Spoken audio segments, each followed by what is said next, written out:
Hello friends, education मस्ती में आप सभी का स्वागत है। और आज मैं आपको बता दूं कि बहुत सारे स्टूडेंट का हमको कमेंट मिलता है कि सर मैथ की तैयारी कैसे करें ताकि हमको 100% मार्क्स आ सके। तो मैं आपको बता दूं कि आज के वीडियो में मैं इसी बात का डिस्कस करूंगा कि आप मैथ की तैयारी कैसे करेंगे ताकि आपको 100% मार्क्स आ सके। और आप इस पैटर्न का इस चीज़ का अगर आप फॉलो करते हैं तो आपको डेफिनेटली आएगा ही। बस आपको पूरा वीडियो देखना है ताकि आपको पूरा इस बात को समझ में आ सके। चलिए मैं आपको सबसे पहले स्टेप की बात करूं कि मैथ मांगता क्या है, पहले इस चीज़ को आप समझिए। तो मैथ जो है मेरा, ये सबसे पहले मांगता है मेरा, सबसे पहले ये मांग रहा है मेरा क्या चीज़, ये मेरा मैथ सबसे पहले यही चीज़ मांग रहा है। क्या चीज़? Deep practice. अगर आप डीप प्रैक्टिस में है तो आपका 100% मार्क होगा। अब डीप प्रैक्टिस में हम लोग आए कैसे, ये सबसे बड़ी बात है कि डीप प्रैक्टिस आखिर हम करें कैसे, इस चीज़ को आपको समझना है। तो डीप प्रैक्टिस में आपको लेना क्या, ये थोड़ा सा देखिए कि आप किसी भी चैप्टर को एक सेलेक्ट कीजिए। जैसे मैं एक छोटा सा एग्जांपल देता हूं कि आप एक चैप्टर लेते हैं जैसे कोऑर्डिनेट ज्योमेट्री। कोऑर्डिनेट ज्योमेट्री की बात करें, एक छोटा सा एग्जाम्पल मैं ले लेता हूँ। कोऑर्डिनेट ज्योमेट्री, निर्देशांक ज्यामिति, जो आपका क्लास 10th के लिए चैप्टर 7 है। ये निर्देशांक ज्यामिति अब इसमें आप छांटिए, ये आपको देखना है कि आखिर इसमें कितने टाइप का क्वेश्चन है। क्योंकि हर बार हर क्वेश्चन का प्रैक्टिस कीजिएगा, ये पॉसिबल नहीं है भाई बेटे। इतना क्वेश्चन रहता है कि हर एक क्वेश्चन को आप बना के देखिएगा तो आप प्रैक्टिस नहीं कर पाइएगा। पूरे बुक का 1 से 2 बार रिवीजन कीजिएगा, उसी में आपका टाइम पास हो जाएगा, कुछ नहीं हो पाएगा। ऑब्वियसली आप जानते हैं इस चीज़ को। तो इसके लिए हमको क्या करना है, इसमें हमको सबसे पहले देखना है कि क्वेश्चन का पैटर्न, कितने टाइप का क्वेश्चन है, हमको देख लेना है वहां पे टाइप ऑफ क्वेश्चंस। ये हमको देखना है कि क्वेश्चन का टाइप उसमें कैसे है, कितना है। अब रही बात कि हम लोग टाइप कैसे छांटे, मैं ये भी आपको बता देता हूं। जैसे कोऑर्डिनेट ज्योमेट्री का हमने जो एग्जांपल लिया कि क्वेश्चन कितने प्रकार के हमको इसमें रह सकता है। तो सबसे पहले देखिए चैप्टर 1 की में आपका जो 7.1 है, जैसे कि एक्सरसाइज 7.1 है। तो 7.1 आपका पूरा डिपेंड है क्या चीज़, दूरी सूत्र पर। क्या चीज़ पर डिपेंड है? दूरी सूत्र पर डिपेंड है, यानी डिस्टेंस फार्मूला जिसको आप कहते हैं, डिस्टेंस फार्मूला पे डिपेंड है। ठीक है, दूरी सूत्र जिसको आप कहते हैं। पहला एक्सरसाइज आपका 7.1 पूरा इसी पे डिपेंड है आपका। अब दूरी सूत्र पर डिपेंड है, तो अब ये थोड़ा सा देखिए कि दूरी सूत्र में हमको किस टाइप का क्वेश्चन पूछा जा सकता है। तो जैसे 7.1 में आपको बता दें कि दूरी सूत्र से रिलेटेड आपको 2 या 3 टाइप क्वेश्चन है।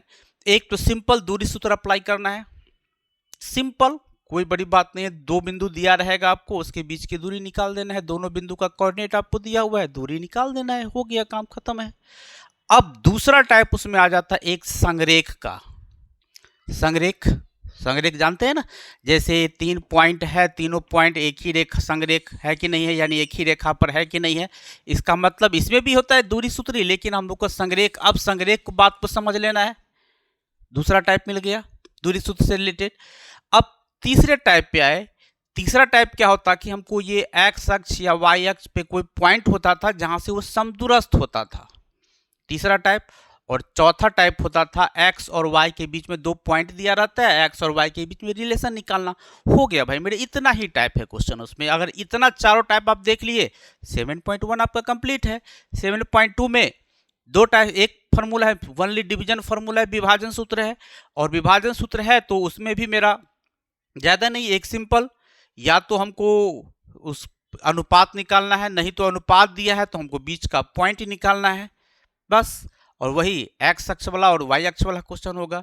त्रिभुज का क्षेत्रफल 7.3 की बात करें तो त्रिभुज का क्षेत्रफल से भी 2 टाइप ही क्वेश्चन है। एक सिंपल, 3 टाइप है, सॉरी 3 टाइप है। जैसे कि मैं आपको बता दूं, एक त्रिभुज का क्षेत्रफल सिंपल निकालना है, दूसरा 3 पॉइंट दिया हुआ है, संरेख है तो के का मान निकाल देना है, हो गया। और तो तीसरा टाइप नजर नहीं आ रहा है, हो गया। यही 2-3 टाइप क्वेश्चन है। तो इसी टाइप से आपको क्वेश्चन का टाइप पहचान लेना है। टाइप जो ही आप पहचान लीजिएगा ना, तब उसका जब आप प्रैक्टिस कीजिएगा तो उसको हम लोग बोलते हैं डीप प्रैक्टिस। और उसी को आपको बार बार प्रैक्टिस करना है।